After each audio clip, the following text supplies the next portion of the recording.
Ton corps crie pause, ta tête dit encore un effort et ton ventre réclame un cookies. Respire, t'es au bon endroit. Je suis Tiffany Blézius, sophrologue et coach en nutrition et je te souhaite la bienvenue dans Enfin je vous dis tout, le podcast bien-être et nutrition qui t'aide à te sentir bien dans ton corps et dans ta tête. Ici, pas de régime miracle ni de bullshit bien-être, juste des astuces concrètes, un peu d'humour et beaucoup de bienveillance pour rééquilibrer ta vie et ton assiette, une bouchée à la fois.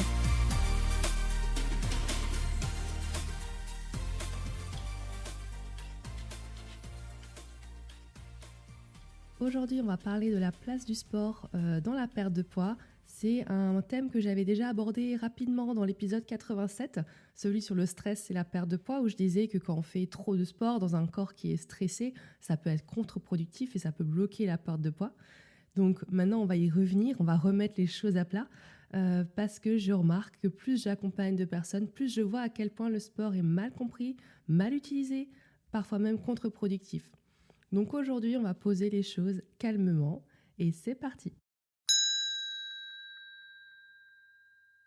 J'aimerais commencer par te raconter mon histoire avec le sport. Si tu m'écoutes ici depuis ces épisodes, tu auras bien compris que bouger pour moi c'est pas une option au quotidien, c'est pas nouveau non plus. En fait, je pense que je suis comme ça. En fait, je suis née comme ça. À vrai dire, je suis née musclée avec des petites épaules, des petites fesses, des bonnes cuisses. Voilà, mon corps est comme ça de base. J'ai mis tellement longtemps à m'en rendre compte.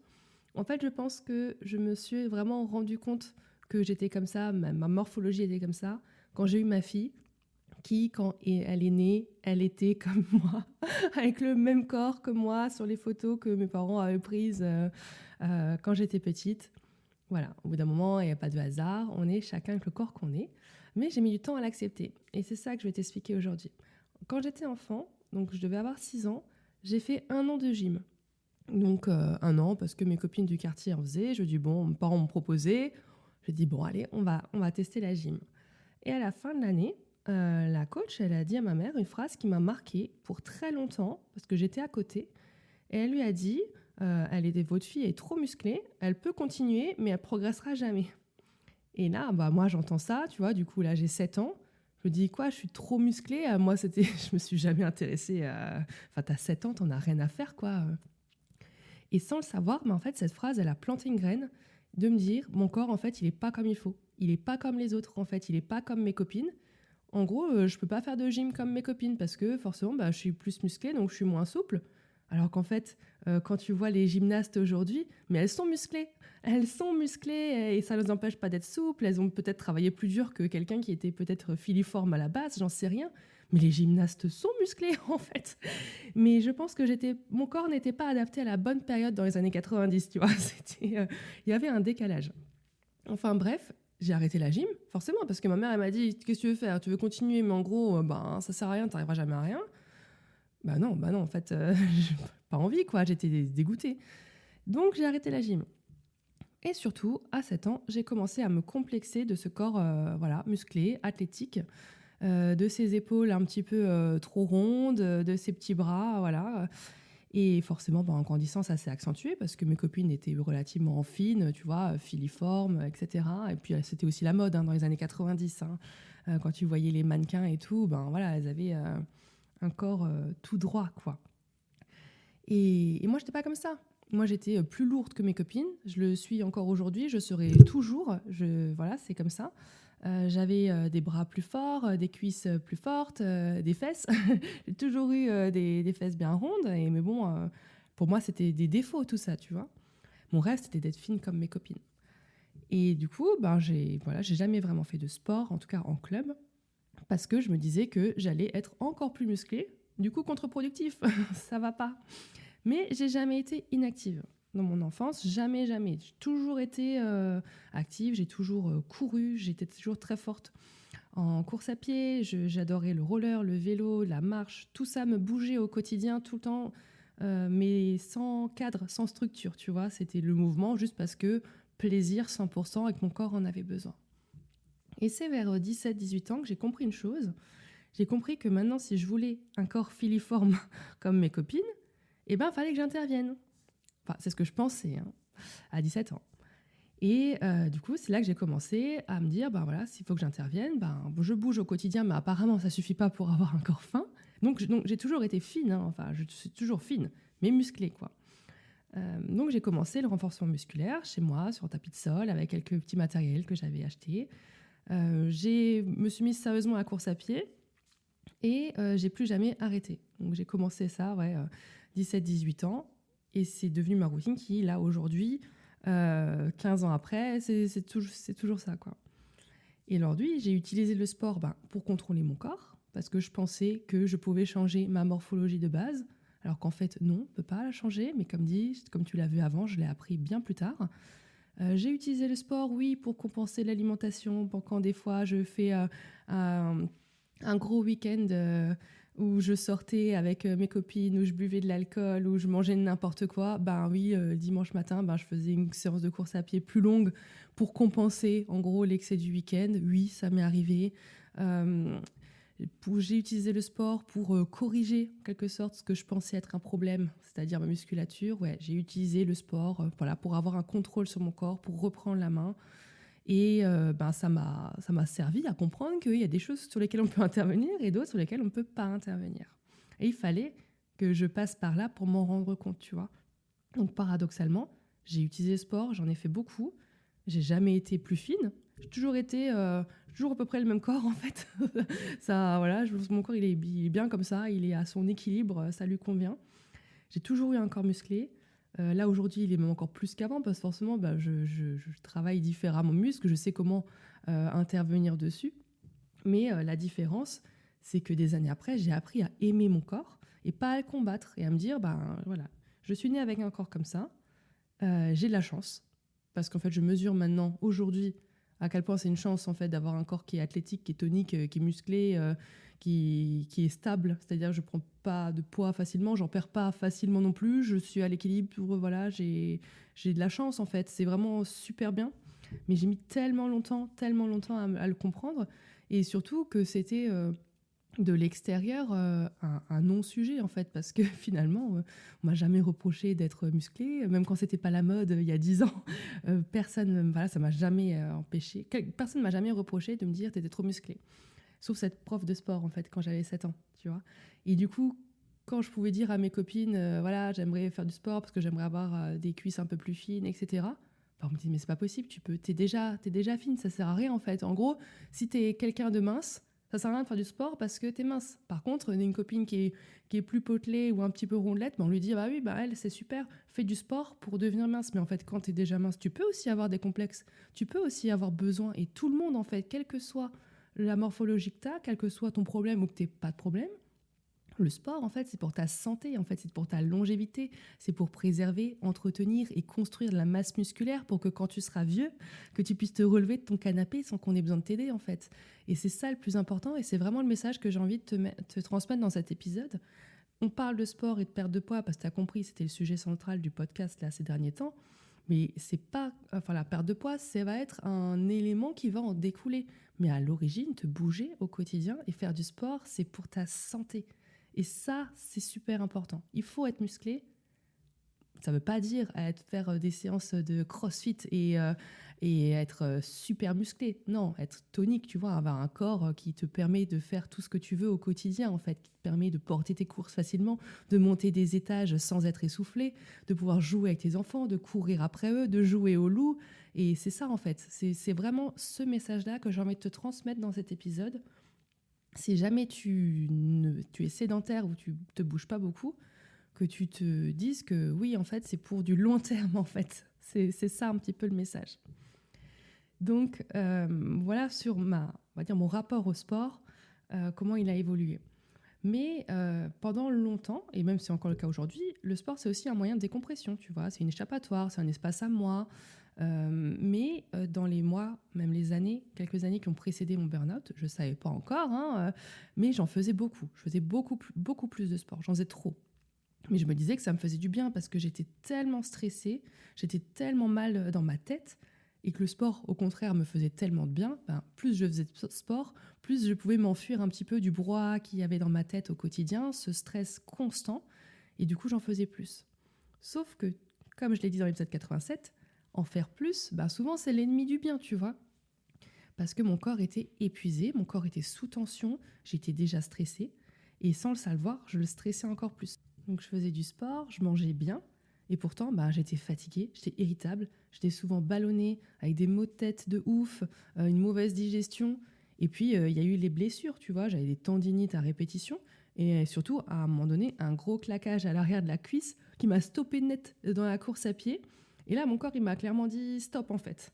Stop, il y a quelque chose qui va pas. Il y avait des signaux depuis très très longtemps, sauf que j'ai mis du temps à les voir. Et tu vois, et finalement, même avec un claquage, ça n'a pas percuté dans ma tête, tu vois. Il a fallu attendre un burn-out. Mais bon, bref, c'est un autre sujet. Mais voilà un petit peu les signaux qu'il peut y avoir quand on fait trop, quoi.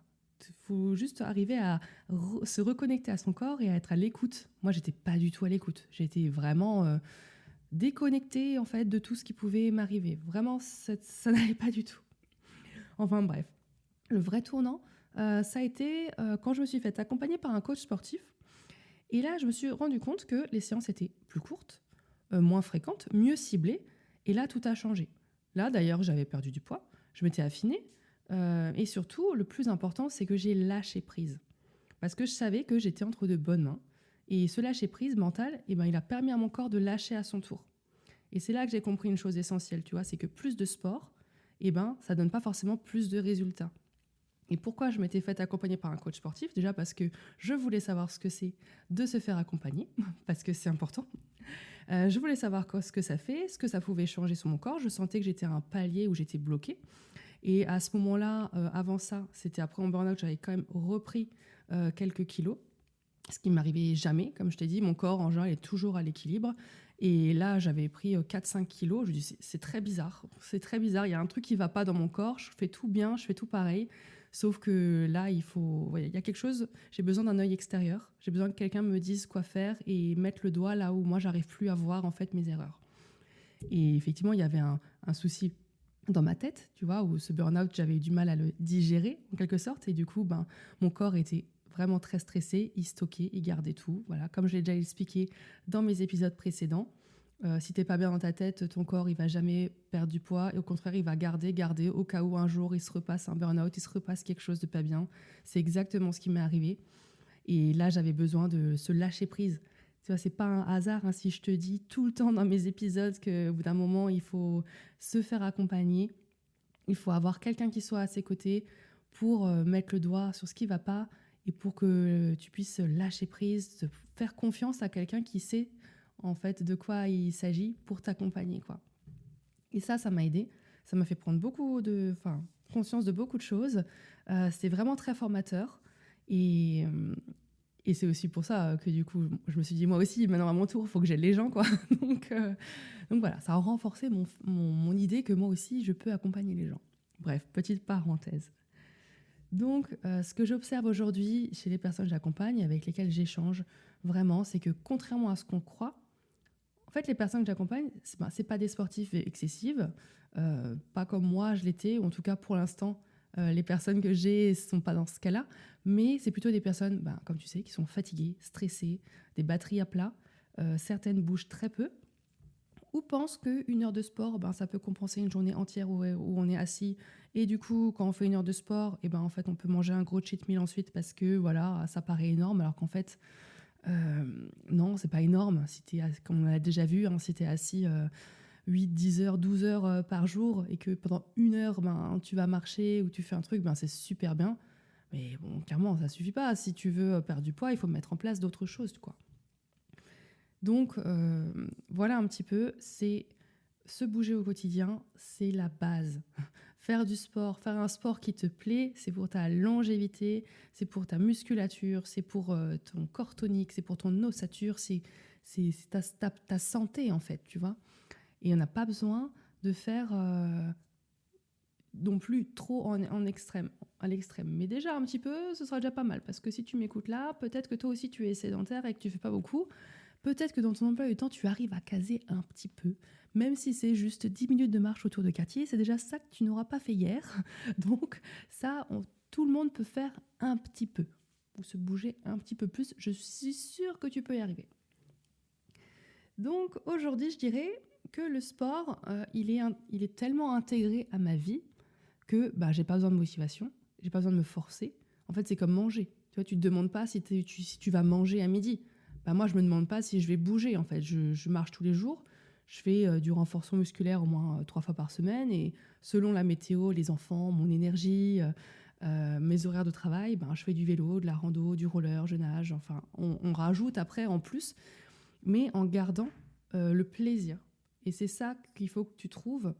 Si tu as envie de te mettre au sport, pour que ce ne soit pas une contrainte, c'est que ça soit du plaisir en fait. Et c'est ça qui fait que tu vas garder cette habitude pendant tellement longtemps. Tu vois, moi, je ne me vois pas ne pas faire de sport parce que c'est un réel plaisir. C'est comme cuisiner pour moi, ça me fait plaisir. C'est un moment pour moi, quoi. Et parmi tous les sports qui existent, il y en a bien un va te faire plaisir, où tu n'auras pas besoin de te motiver à mort pour aller t'entraîner. Il y en a bien un que tu vas trouver où tu vas dire « Ah, celui-là, il me fait kiffer. Celui-là, j'y prends vraiment plus de plaisir que les autres. Celui-là, je me vois le faire toute ma vie, une fois par semaine. Celui-là, c'est mon truc, quoi. » Après, peut-être qu'il faut en tester plusieurs avant de trouver un qui te plaît. Mais ça, c'est de ton ressort. Et surtout, j'aimerais te dire d'adapter le mouvement que tu vas mettre dans ta journée à ton énergie, ok, et pas l'inverse. Par exemple, les jours où je suis fatiguée, je vais marcher au lieu de courir, tu vois, ou je fais rien, et en fait, c'est ok aussi, hein. Il y a des jours, tu as envie de rien faire, c'est pas grave, c'est pas dramatique. Par exemple, quand je suis stressée, je vais choisir une activité vraiment 100% plaisir, tu vois, par exemple, si je m'étais dit, par exemple, la veille, demain, je ferai ma séance de renfo et tout, en fait, finalement, ça se fait pas. C'est pas grave. Je vais faire autre chose qui va me faire plus plaisir que ça et qui va pouvoir avoir cet effet bien-être mental que je recherche dans le sport, tu vois. Ou si tu es à plat, vraiment à plat émotionnellement, physiquement, mais que tu as quand même envie de te bouger un peu parce que tu sais que ça va te faire du bien, il y a des activités douces qui existent. Il y a du pilates, il y a du yoga, il y a de la marche, il y a plein de choses qu'on peut faire. On n'a pas besoin de se cramer et de transpirer sur une séance de cardioïde de la mort, tu vois. Donc l'idée, c'est de bouger avec ton corps et pas contre lui. Vraiment être dans une démarche dynamique de plaisir. Donc la vraie question, faut-il faire du sport pour perdre du poids ? Écoute, forcément que ça va t'aider, mais ça va pas être le seul indicateur, tu vois. On l'a vu, il faut être bien dans ta tête, donc avoir un niveau de stress qui soit relativement correct, avoir une alimentation évidemment, c'est pas le sujet de cet épisode-là, mais une alimentation qui soit adaptée à tes besoins.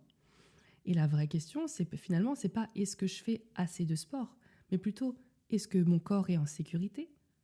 Est-ce que je le régénère quand je fais du sport ? Ou est-ce que je le sollicite encore, comme on l'a vu ? Si déjà tu es stressé et que tu fais trop de sport et que tu le stresses encore plus, on a l'effet contre-productif.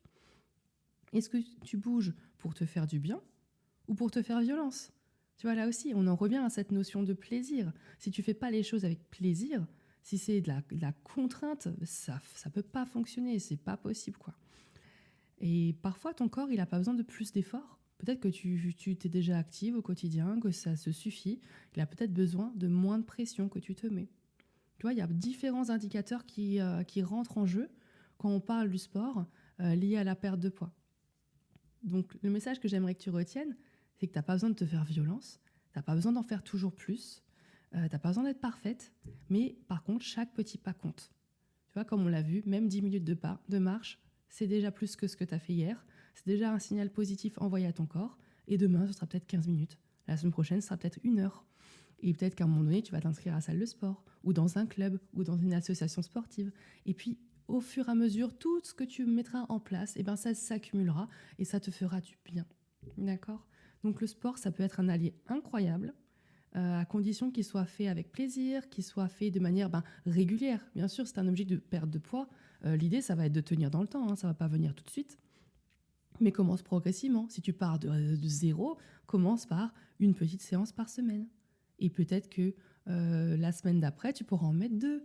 Peut-être qu'après, tu pourras intégrer de la marche. Peut-être que la semaine d'après, tu arriveras peut-être à faire 3 séances, mais plus courtes. Enfin, ça, c'est à toi de voir avec ton organisation, mais que tu trouves une organisation justement qui te permette de mettre ça sur le long terme pour que ce soit intégré à ton mode de vie, que ton corps comprenne que c'est comme ça, que faire du sport, c'est pas nouveau, que c'est pour ton bien-être, tu vois, pour qu'il n'y ait pas ce côté trop stressant qui serait contre-productif derrière, quoi.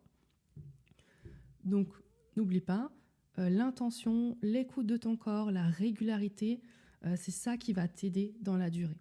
Associé, bien sûr, comme on l'a vu, à réduire ton stress, avoir un sommeil de qualité, un niveau d'énergie qui soit stable, un bien-être mental assuré, une alimentation, ça va être évidemment le gros du truc, c'est ce que tu mets dans ton assiette, hein, on est bien d'accord. Mais voilà, tous ces facteurs-là, mais le sport, l'activité physique, c'est une part non négociable si tu veux être en bonne santé, quoi. Donc voilà ce que j'avais à te partager aujourd'hui. N'hésite pas à me faire part de ton retour, à me dire ce que tu aimes, toi, faire comme activité physique, ce que tu aimerais tester mais que tu n'as jamais essayé, ou bien si tu n'arrives pas à t'y mettre, si tu as besoin d'un petit coup de pouce, n'hésite pas à m'écrire, je serai ravie d'échanger avec toi à ce sujet. Et puis je te retrouve la semaine prochaine. Bye bye.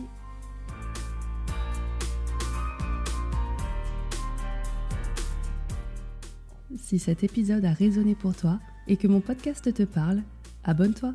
Ici, on apprend à écouter son corps plutôt que de le combattre. À très vite.